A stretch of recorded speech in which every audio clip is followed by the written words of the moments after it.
या पाकिस्तान का जो कल्चर अलग अलग बताया जाता है वो असल में क्या वाकई में आप समझते हैं कि अलग है, या कि जिस इलाके की जबान ये पाकिस्तान पे मुसल्लत करना चाहते हैं, उस इलाके का आपने पहनी हुई साड़ी आज, उसको तो वो कह देते हैं कि ये पाकिस्तान का लिबास ही नहीं है और ना पहनने की इजाजत है जब तक आपके पास बहुत ज्यादा पैसे हों। तब आप और बिंदी जो आपने लगा दी है तो खत्म ही, तो इसके ऊपर तो दोस्तों, दुनिया में अपने इतिहास और संस्कृति पर हर मुल्क गर्व करता है, पर दुनिया में कुछ ऐसे देश भी है जो अपना इतिहास भूलने के लिए सब कुछ करने पर आमादा है, और ऐसा ही एक मुल्क है पाकिस्तान। दुनिया में हर कोई जानता है कि पाकिस्तान का ओरिजिन किससे हुआ है और पाकिस्तान की संस्कृति क्या थी, पर पाकिस्तानी ही अपनी संस्कृति को भूलकर कभी अपने आप को अरब बताते हैं तो कभी अपने आप को टर्क बताते हैं, और आजकल तो कुछ पाकिस्तानी अपने आप को चाइनीज़ तक बताने लग गए हैं। पाकिस्तानी उन लोगों में से हैं जिनको खुद पाकिस्तानी होने पर ही शर्म महसूस होती है। यही कारण है कि वो अपने आप को अपनी ज़मीन का कभी नहीं बताते हैं और दूसरों की ज़मीन का अपने आप को बताने पर आमादा रहते हैं। इसी बात पर तारिक फतेह साहब ने एक सटीक जवाब दिया है उन पाकिस्तानियों को जो आइडेंटिटी क्राइसिस से दो चार होते हैं। चलिए ये वीडियो देखते हैं। मेरा ख्याल है you should be not be go out, if you go out be safe, क्योंकि किसी भी जाहिल पाकिस्तानी को ये जो 70 साल से बताया जा रहा है कि तुम एक्चुअली हिंदुस्तानी नहीं हो, तुम तुर्की से आए थे किसी टट्टू पे बैठ के, तो ये सब बिलीव करते हैं। तो any time any government is in trouble, वो इंट्रोड्यूस कर देते हैं कि उर्दू अब बोलेंगे। क्या बोलेंगे भाई, वो बोलता ही नहीं उर्दू पाकिस्तान के अंदर। सिंध के अंदर क्या उर्दू घर में बोलता है कोई? यानी फ्रंटियर में जाके लोग उर्दू में शेरशायरी करते हैं क्या? Can you imagine Ghaffar Khan घर में बैठे उर्दू में बात कर रहे होंगे? कौन करें? ये पाकिस्तानी पंजाबी खुद अपने जहन में इनका है कि हमारा कोई ताल्लुक पंजाब से नहीं है। हम पैदा ही उर्दू बोलते हुए हुए थे, मरे हुए भी उर्दू। सर ये सिर्फ पंजाबियों में है या बाकी जबान बोलने वालों में भी है? बाकी तो किसी में भी नहीं है। बाकी जो उर्दू बोलने वाले आए यूपी और बिहार से, वो तो उर्दू ही बोलेंगे ना। उन्होंने भी अपनी इलाके की जबान को रिजेक्ट करके पाकिस्तान आए ना, कि थू ये क्या हिंदी जबान है या खड़ी बोली है या भोजपुरी है। इस सब को छोड़ के जब अर्ली 50s में जो कराची में थे महाजिर आए हुए, उनसे आपको पता चल जाता था कि मेवट से आए हुए हैं या हैदराबाद दक्कन से हैं, क्योंकि उनके लहजे अलग अलग होते थे। अब तो सब डिसिप्लिन होके पक्के मुसलमान बन के उर्दू ना बोलें ठीक तो आपको तो बेवकूफ समझा जाता है। जो शख्स अपनी मादरी जबान में बात करेगा उसे वो अनपढ़ समझा जाएगा। तो कराची को करांची बोलते हैं। करांची बोलते थे तो बोले मैं करांची, भाई कराची तो कुलाची, माँ कुलाची के नाम पे है ना शहर। तो शहर की प्रोनाउंसिएशन बदल गई। वो इंग्लिश में जब लिख दिया अंग्रेज ने तो कराची लिखा तो कराची हो गया। एयरपोर्ट था, सब कॉन्टिनेंट का सबसे इंपॉर्टेंट एयरपोर्ट था on the way from London to Australia बड़े अरसे तक। तो वो सब है, लेकिन आप जब एक जबान और कल्चर से इंडिजिनस कल्चर को डिस्ट्रॉय करेंगे तो बड़े डेंजरस उसके आउटकम होते हैं। और आप देखिएगा इसीलिए मुसलमान जो है वो हिंदी बोलते हुए उसी वक्त बोलता है जब उसको ये प्रूव करना होता है कि नहीं हम भी हिंदुस्तानी हैं, हम पे शक ना करो। तो वो इतने 3-4 बड़े भारी वर्ड्स हिंदी के डाल देता है, उसको गारंटी हो जाती है कि वो पेट्रियाटिक इंडियन है। दिल में उसके पाकिस्तान झंडा ही चल रहा होता है। कि आपने पंजाब को डिवाइड करके, बाकी तो और कुछ नहीं हुआ ना पाकिस्तान में।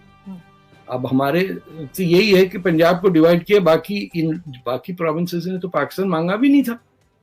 सिंध के साथ ये था, they joined under the 1940 Pakistan resolution, जिसके तहत there was very little central authority, states का यूनियन था। अगर आप तो खैर पाकिस्तान पढ़ता ही कोई नहीं है वो। तो पाकिस्तानी स्टडीज में सर आपको पता है सब कुछ गलत लिखा हुआ है। अभी भी जो एजुकेशन का बजट आया है वो इतना कम है कि किसी ने लिखा ट्विटर पे कि करना भी क्या है, हमने बस पाकिस्तानी स्टडीज ही पढ़ानी है, वो हम पढ़ा लेंगे। इट्स उसमें सुना मिलिट्री की स्पेंडिंग बहुत ज्यादा बढ़ गई है। तो पहले नहीं, पिछले साल से कम है, पहले से कम है, लेकिन फिर भी ज्यादा है। और ये तो सिर्फ एक हिस्सा गया है आर्मी का, अभी तो नेवी वाले अलग लेंगे, फिर एयरफोर्स वाले अलग आएंगे, सबके अलग अलग और मजीद मिलेगा। लेकिन अभी ये सिर्फ उसी पे चौड़े हो रहे हैं कि पिछले साल से कम है, लेकिन फिर भी एजुकेशन का बजट जो है सिर्फ 9 बिलियन है, और हेल्थ का जो है वो सिर्फ 21 बिलियन है। जबकि जो अभी फर्स्ट जो दिया इन्होंने आर्मी को वो 1333 बिलियन है। तो जाहिर है गोले बारूद ज्यादा खरीदने इन्होंने, एजुकेशन किताबें और कलम नहीं चाहिए। It's very sad. बनाइए जो दुबई में बनती हैं या सऊदी अरब में बनती हैं, हर तरफ से बंद, कहीं से हवा नहीं आती, हर जगह बस एसी लगे, कोई फ्रेश एयर का नहीं। तो ये तो अब इतना ज्यादा अरब्स को फॉलो करते हैं कि बिल्डिंग्स भी वही बना दी हैं। खैर अरब्स अपनी कौन सी बिल्डिंग बनाते हैं, वो भी वेस्टर्न आर्किटेक्ट्स को ठेका देते हैं ना। नहीं, मगर वेदर तो उनके वेदर के हिसाब से सही है ना, उनके इतनी गर्मी होती है। देखिए दिस इज नॉट, अब आप पाकिस्तान में शो करती हैं, बट आज से 100 साल बाद जब देखेंगे तो this will not be a sort of viable country. जब आप जबान पे नहीं तय कर पाए, आपने कभी उस सरजमीन की किसी चीज को रिस्पेक्ट नहीं की। अब ये जो साड़ी आपने पहनी है, ये मेरी बीवी कराची के अंदर दिस वाज आर्म ड्रेस था। My mother in law always used to wear it. Punjab के अंदर भी इतना आम नहीं था, but people would still wear it. आज वो हमारे दोस्त फोटोग्राफ्स देखते हैं शादियों के तो कहते हैं oh your wife was wearing a sari. They can't believe कि कराची में मोस्ट औरतें साड़ी पहना करती थी या वो घघरे पहनती थी। That has been eliminated. आप अबायो के अंदर पता नहीं नीचे क्या पहना होता है, I have no clue, but मैंने ये देखा कि दुपट्टों से हट के हिजाबों पे आ गई हैं लड़कियां। जैसे कि दुपट्टे से जो जिस तरह बाल ढके जाते थे तो उससे किसी शैतानी ताकत को नजर आ जाते थे बाल, और जो हिजाब अरबी है उससे वो शैतान डर के भाग जाते। अरे बाप रे बाप। इवन सर मेरे पेरेंट्स की शादी की जो तस्वीर है उसमें मेरी मदर ने साड़ी पहनी हुई है शादी में। हाँ तो देखे ना, ये अब ये बदनसीबियां है ना कि आप जबरदस्ती लोगों को बता रहे हैं कि you are not from the land where you are born.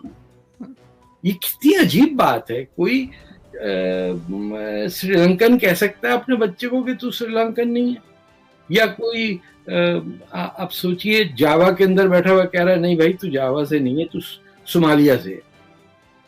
ये these people are very troubling। मैं आपको इस्लामिक कंट्रीज का भी बताऊं, both Somalia and Malaysia dropped the Arabic script because it was not easy to function. उसमें technology नहीं थी, typewriter नहीं थे, कुछ नहीं थे। और जब एक हंगामा उर्दुस्तान में हो गया, कराची में इस्लाम खतरे में पड़ गया, दे कुडंट परस्यू इट। लोगों ने कहा ये पाकिस्तान के दुश्मन है। तो we are caught between by our own irrational mindset. मतलब किस बेसिस पे salwar kameez is Islamic and sari is not Islamic? How can any dress be? आपने कभी किसी अरब को देखा शलवार कमीज पहने हुए? थूकेगी भी नहीं कभी। चूड़ीदार पजामा कुछ सोच सकता है कि किसने पहना हो? गरारा किसी को नजर आया कहीं इजिप्ट में? They will not touch your clothes with a 10 यार। आपका ये है कि आप अरब ने जो फेंक दी होती चीज, आप उसको स्लिप्स में कैच करके भाग के आते हैं। नाम नए आ जाते हैं। नाम कैसे आते हैं नए नाम? I am amazed. भाई यहाँ तो जो जॉन है, पीटर है, माइक है, ये पिछले 500 साल से लोगों के नाम है ना। आप पाकिस्तान में देखिए हर 10 साल बाद नामों की स्टाइल बदलते हैं, शुमेले और पता नहीं क्या क्या मैं नाम सुनता हूँ जो ड्रामों से सुन के लोग बच्चों के रखते हैं। जैसे पेट्स के नाम रखते हैं ना, बिल्ली या कुत्ते का नाम रखते हैं, वैसे बच्चों का नाम रखा जाता है पाकिस्तान। नहीं तो सर अगर आप पहले देखा करते, पहले पाकिस्तान में अगर आप किसी टॉय शॉप में जाए बच्चों की, तो वहां से आपको कभी कोई जहाज, गाड़ी, हेलीकॉप्टर, बच्चों के इस तरह के फुटबॉल वगैरह मिलते थे। अब जब जाए आधी शॉप पे सिर्फ आपको तलवारें, चाकू, कुल्हाड़े यही रखे मिलेंगे। really? मैं आपको पिक्चर्स भेज सकती हूँ। बच्चों के लिए खिलौनों में मतलब वो तलवारें हैं, कुल्हाड़े हैं, चाकू है अजीब लंबे लंबे से। मैंने उनको कहा शॉप वाले को, ये आपने क्या रखा हुआ है? जी बच्चे आजकल यही देखते हैं, वो ड्रामा देख के यही मांगते हैं। एक तस्वीर तो भेज दें बाहर से टॉय शॉप का और अंदर की 2-4 तस्वीरें। मैं I will send it to you tomorrow हाँ, डेफिनेटली। हमारा सब तो AK-47 भी होगी उसमें।